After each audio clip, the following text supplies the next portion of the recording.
the implication seemed to be that that was something you needed to have into place for the relief well to work properly, and I just wondered if you could explain about that.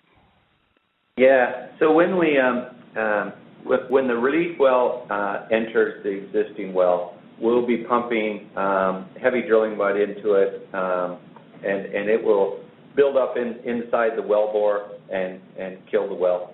One of the things we'll need to do is we'll want to use the exact right mud weight that will kill the well all the way from the reservoir to the surface of the Gulf of Mexico. So by putting this capping valve in, it allows us to also have a pipe connected to the surface that gives us that additional hydrostatic head of the 5,000 feet, and I think we're going to be using a 14.2 pound per gallon mud. And it just gives us an easier way to make the kill work. It's not absolutely necessary, but since we can do it, it will be a part of the plan. And your next question comes from the line of Kristen Hayes with Reuters. That's Reuters. Hi, Kent. Thank you again for having a technical update. I heard you say earlier that the first of the two relief wells is within 200 feet of the Macondo well. Is that right? Yeah. When we start drilling out, after we set this casing, we'll be within 200 feet. In fact, we believe we're well within 200 feet now.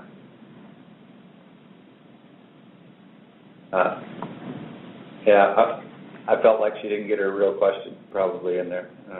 We'll have to let her back on the line at some point. And your next question comes from the line of Joel Achenbach with Washington Post. Thank you. Yeah, Joel Achenbach with the Post. Can you explain for me just a little bit more about how this switchover will work, how long it'll take to go from the LMRP cap to the ceiling cap? I mean, will it take a few hours, a few minutes? And I'm sorry that I haven't been able to figure out. I've tried how to look at your graphics, and so I'm having a hard time picturing how the freestanding riser is collecting the oil and gas, the hydrocarbons, simultaneously while you're doing this switchover. So if you could just paint that picture for me a little bit too, that'd be great. Okay.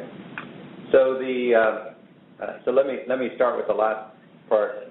The first freestanding riser in the Q4000.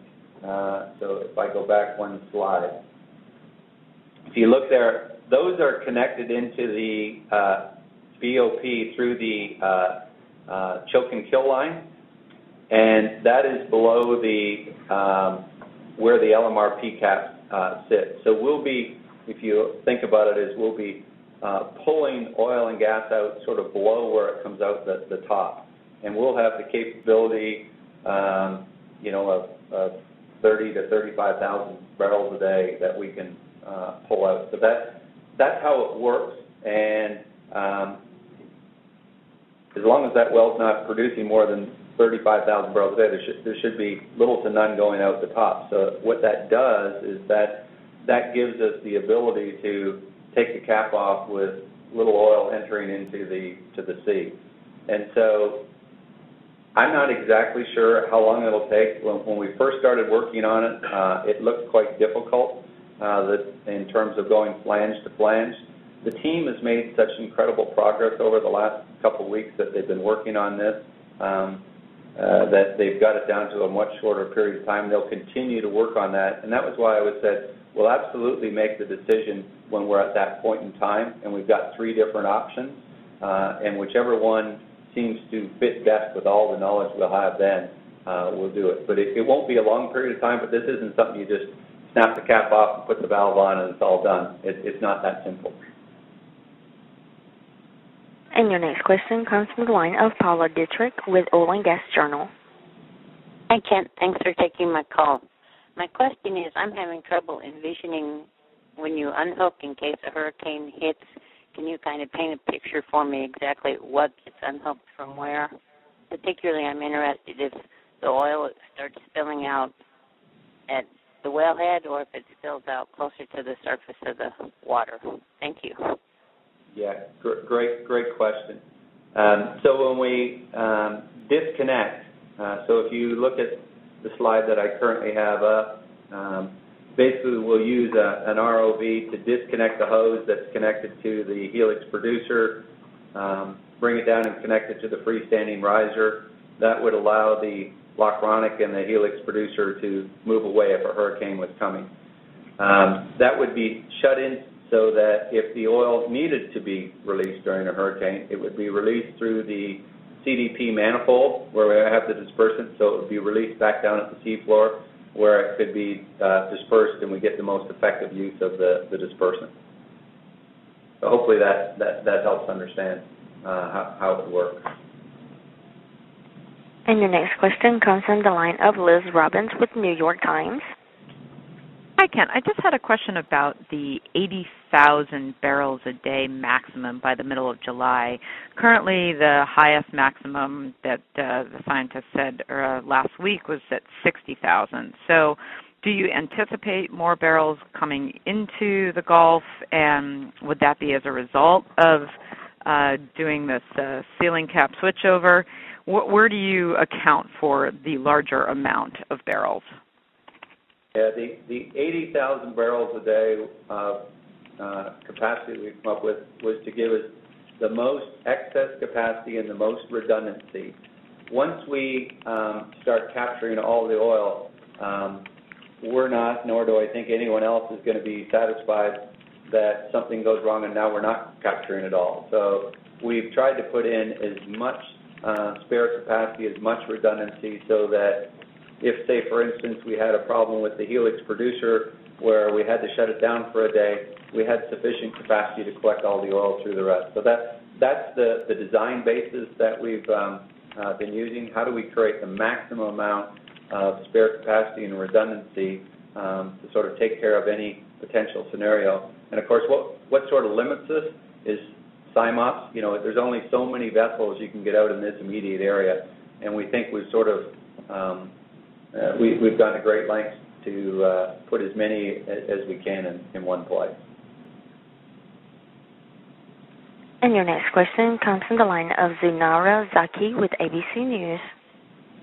Hi there. Thanks for taking my call. I just had a question about the integrity of the well and how and if at all it's going to play into the relief well. Do you?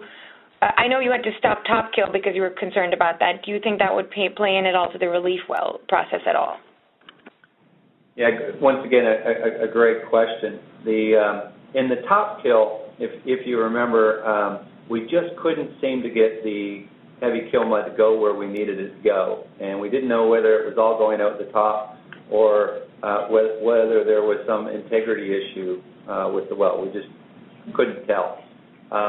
With the relief well drilling, because it kills it from the bottom, that won't be an issue. It just doesn't come into play. You don't have to hold massive amounts of pressure at the wellhead, which was a concern. However, if we do put this sealing cap on, it does give us the ability to test what that pressure, and we can look to sort of restrict the flow from the well as we put that on place.